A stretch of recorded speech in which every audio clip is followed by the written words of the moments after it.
দেখেন গরুর পূজা কিভাবে শুরু হয় পৃথিবীতে প্রথম। মূসা আলাইহিস সালাম আল্লাহর সাথে সরাসরি কথা বলতেন। ওয়াকাল্লাম আল্লাহ মূসা তাকলিমা। সুবহানাল্লাহ পড়েন, আওয়াজ তুলে সবাই বলেন সুবহানাল্লাহ। এখন বনি ইসরাইল হচ্ছে পৃথিবীর সবচেয়ে গোয়ার জাতি।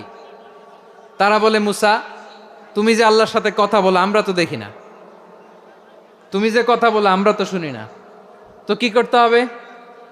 বনি ইসরাইল বলে আমাদের মধ্য থেকে 70 জন নিয়ে যাইতে হবে তোর পাহাড়ে। ওরা আয়সা যদি কয় হয় আমরা শুনছি, তাহলে বিশ্বাস করব। কত বড় ডাকাত দেখছেন বনি ইসরাইল।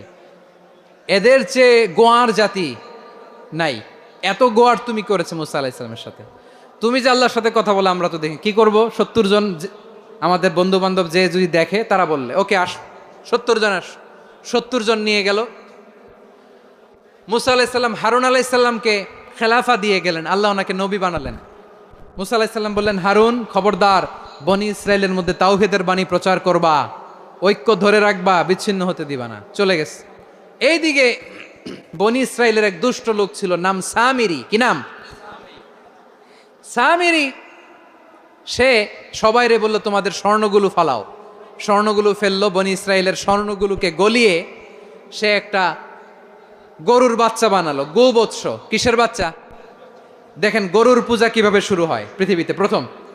গোবৎস পূজা, গরুর বাচ্চার পূজা কিভাবে। সে স্বর্ণগলি গরুর বাচ্চা করে জিবরাইল আলাইহিস সালাম যে জমিনে এসেছিলেন, ওই ফেরেশতার পায়ের নিচের একটু মাটি সে বুদ্ধি করে প্যাকেটে রেখে দিছিল। সে গরুর বাচ্চা বানায় স্বর্ণ দিয়ে গলিয়ে ওই মাটি এটার মধ্যে ঢুকাই দিছে বেলকি দেওয়ার জন্য। স্বর্ণ দিয়ে বানানো গোবৎস গরুর বাচ্চার গায়ে যখন সেই মাটি ছুঁড়ে দেয়া হলো, এখন বাছুরের ভেতর থেকে ভ্যাঁ ভ্যাঁ আওয়াজ আসতেছে। কি আসতেছে? সবাই তো অবাক।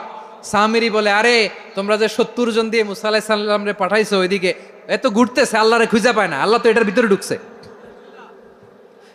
নাউজুবিল্লাহ বলবেন না? তোমরা যে 70 জন দিয়ে পাঠাইলা, 70 জন নিয়ে মুসা আলাইহিস সালাম খালি ঘুরতেছে, আল্লাহরে পায় না। পাবে কেমনে? আল্লাহ তো, নাউজুবিল্লাহ, এটার ভিতরে সেজদা দাও। এই সেজদা দিয়ে গেল। আল্লাহর নবী হারুন আলাইহিস সালাম বললেন, খবরদার, এটা সুস্পষ্ট শিরক। আল্লাহ সব গুনাহ মাফ করে, শিরকের গুনাহ মাফ করে না। খবরদার, তোমরা থামো। কে শোনে কার কথা? এই যে যেমন এখন আপনারা আমার কথা শুনতেছেন না? শুনতেছেন? হারুন আলাইহিস সালাম বললেন, খবরদার, এই শিরকি কাজে তোমরা সংযুক্ত হয়ো না। তোমাদেরকে কি মনে নাই আমার ভাই মুসা আলাইহিস সালাম কি বলছে? আল্লাহ শিরক মাফ করে না। খবরদার, শিরক করো না, আল্লাহরে ভয় করো। হারুন আলাইহিস সালাম তাদেরকে বুঝালেন, শিরক করো না, আল্লাহরে ভয় করো।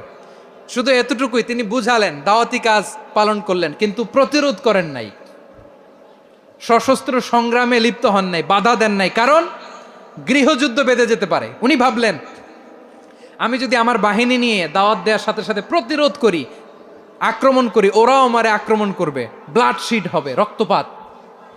এমন অবস্থা হবে বনি ইসরায়েলের মধ্যে, যেটা হয়তো আমার ভাই মুসাও কন্ট্রোল করতে পারবে না। সুবহানাল্লাহ কইবেন না? এক একজন নবীকে আল্লাহ তাআলা কি ইন্টেলেক্ট দিয়ে পাঠিয়েছেন। তিনি ভাবলেন, আমি দাওয়াতি কাজটাই করি, এটা যে হারাম এটা থেকে শুধু বারণ করি, কিন্তু প্রতিরোধ না করি। আমি যদি ঐক্য ধরে রাখতে পারি, বাকিটা আমার ভাই সামলে নেবে। সুবহানাল্লাহ। হারুন আলাইহিস সালাম প্রতিরোধ করলেন না। বনি ইসরায়েলের মধ্যে গৃহযুদ্ধ বেঁধে যাওয়ার আশঙ্কায় প্রতিরোধ করলেন না, আক্রমণ করলেন না, শুধু দাওয়াত দিলেন। ইন দ্য মিন টাইম মুসা আলাইহিস সালাম আল্লাহর সাথে কথা বলে যখন ফিরে আসলেন, দেখলেন বনি ইসরায়েলের অধিকাংশ লোক মুশরিক হয়ে গেছে। মুশরিক হয়ে গেছে। মুসা আলাইহিস সালাম রেগে গেলেন।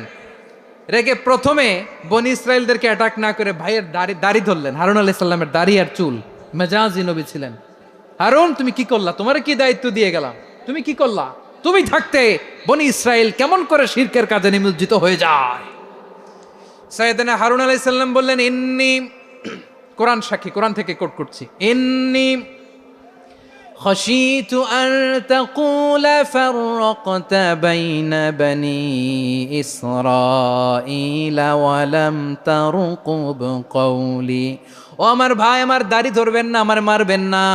আমি ভয় করেছি, আমি ভয় পেয়েছি, না জানি আপনি বলেন তুমি কেন খাশীতু আন তাকুলা ফাররাকতা বাইনা বনি ইসরাঈল, আপনি এসে আমারে যদি বলেন তুমি কেন ঐক্য ধরে রাখলে না, কেন মারামারি হলো, কেন রক্তপাত হলো? তোমার কি এই দায়িত্ব আমি দিয়েছিলাম? আমার কথার দিকে কি তুমি ভ্রুক্ষেপ করো নাই? আমি যে বলছি তাওহীদের বাণী প্রচার করবা আর ঐক্য ধরে রাখবা, আমার কথা কি শোনো নাই? আপনি আমারে ধমকাবেন, এই জন্য আমি প্রতিরোধ করি নাই, আক্রমণ করি নাই, গৃহযুদ্ধ আটকানোর জন্য কিন্তু আমি দাওয়াত দিয়েছি। সুবহানাল্লাহ পড়েন। ঐক্য ধরে রেখেছেন। মুসা আলাইহিস সালাম মুহূর্তেই সামিরীকে আক্রমণ করলেন, অ্যাটাক করলেন, শাস্তি দিলেন। মুহূর্তেই ওই গোবৎস গরুর বাছুরকে ভেঙে চুড়ে মেসাকার করে সাগরের মধ্যে ভাসিয়ে দিলেন। পুরো বনি ইসরায়েলকে আবার তাওহীদের উপর প্রতিষ্ঠিত করলেন। পড়েন সুবহানাল্লাহ। এই ঘটনা থেকে শিক্ষা কি? শিক্ষা হচ্ছে আপনি শিরকের আড্ডাখানা দেখলেও বৃহৎ স্বার্থে তাওহীদের দাওয়াত দিবেন, প্রয়োজনে আপনি ঐক্য নষ্ট করবেন না। সুবহানাল্লাহ পড়বেন না? তাহলে ঐক্যের গুরুত্ব বেশি না কম বলেন? আওয়াজ করে বলেন। ওয়াতাসিমু বিহাবলিল্লাহি জামিআ, আল্লাহর রশিকে আঁকড়ে ধরো। ওয়ালা তাফাররাকু, তোমরা বিচ্ছিন্ন হয়েও না। পেকুয়ার ভাইরা আওয়াজ করে বলেন তো আদেশটা কার? এখন বলেন আমাদের ঐক্যবদ্ধ জীবনের দরকার আছে না নাই? এই যে ডক্টর মোহাম্মদ ইউনূস আমাদের লিডার, উনি যে আমাদেরকে জাতীয় ঐক্যের আহ্বান জানিয়েছে, ওনার আহ্বানে আমাদের সাড়া দেওয়ার দরকার আছে না নাই? রাজনীতিবিদদের যে ডাকছে খুশি লাগে নাই আপনার? আলেমদের ডাকছে খুশি লাগে নাই? আলহামদুলিল্লাহ বলবেন না? আলহামদুলিল্লাহ। সবাইকে ডেকেছে, ঐক্যবদ্ধ করেছে। আমরা ঐক্যবদ্ধ থাকতে চাই, আমরা ঐক্যবদ্ধ জীবন চাই, আমরা আর কাদা ছড়াছড়ি করতে চাই না। রাজি আছেন সবাই? এখন আমরা যদি ঐক্য নষ্ট করি আমাদের কি কি সমস্যা, কি ক্ষতি, কি কুফল? অনৈক্যের কুফল কি? কয়েকটা কুফলের কথা বলে শেষ করব। প্রিয় ভাইরা, what are the drawbacks and disadvantages of division, social and political division in the society, disunity? আমরা যদি বিচ্ছিন্ন হই, একে অপরের যদি মারামারি করি, একজন যদি আরেকজনের কাফের ফতোয়া দেয়, আমাদের কি ক্ষতি? শুনবেন? কথা কয় না, শুনবেন? এক নাম্বার ক্ষতি হচ্ছে আমরা যদি বিচ্ছিন্ন হই, আমাদের শক্তি কমে যাবে, আমাদের পাওয়ার আমরা হারাবো। আমাদের কি হারাবো? পাওয়ার। মনে রাখবেন, যখন আমি একা থাকি তখন আমি ব্যক্তি, যখন আমরা সবাই মিলি তখন আমরা শক্তি। যদি পরিস্থিতি কখনো এমনও হয় শিরকের আড্ডাখানা, আপনি ঐক্য প্রতিষ্ঠার জন্য, ঐক্য রক্ষার জন্য তাও শুধু তাওহীদের দাওয়াত দিবেন, ওইখানে আক্রমণ করবেন না। এটা কোরআনের নীতি। কথা বুঝতে পেরেছেন?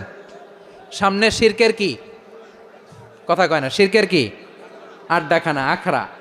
কিন্তু ঐক্য বজায় রাখার জন্য, গৃহযুদ্ধ এড়ানোর জন্য আপনি শুধু এটা যে শিরক, এটা হারাম, এটা থেকে তোমরা বেঁচে থাকো, শুধু দাওয়াত দিবেন, আপনি আক্রমণ করবেন না। এটা কোরআনের বিধান।